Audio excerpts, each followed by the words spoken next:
Bugünkü videomuzda biz notlarla ritmik məşğələ keçəcəyik. Birinci siniflərlə bu şəkildə işləsəz, daha mükəmməl nəticələr əldə edə bilərsiniz.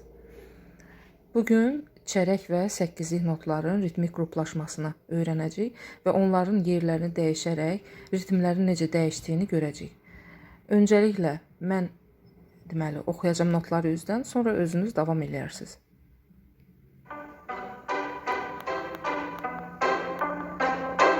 Başlayaq. Çərək və səkkizlik.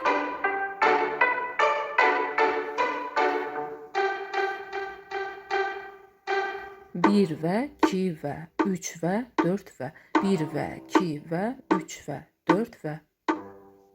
Siz davam edin.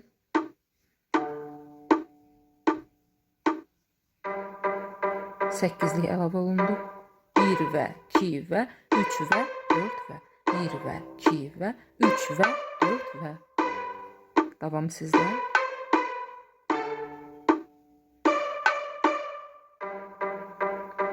Daha bir səkkizlik. Bir və, iki və, üç və, dörd və, bir və, iki və, üç və, dörd və.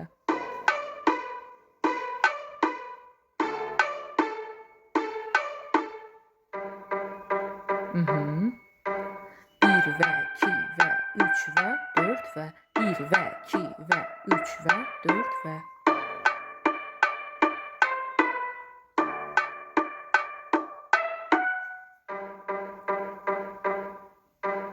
Bir və, iki və, üç və, dörd və, bir və, iki və, üç və, dörd və.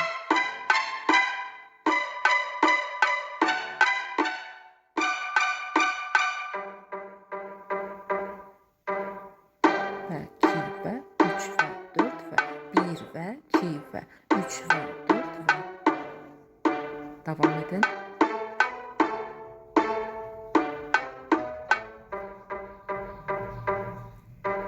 Bir və, iki və, üç və, dörd və, bir və, iki və, üç və, dörd və.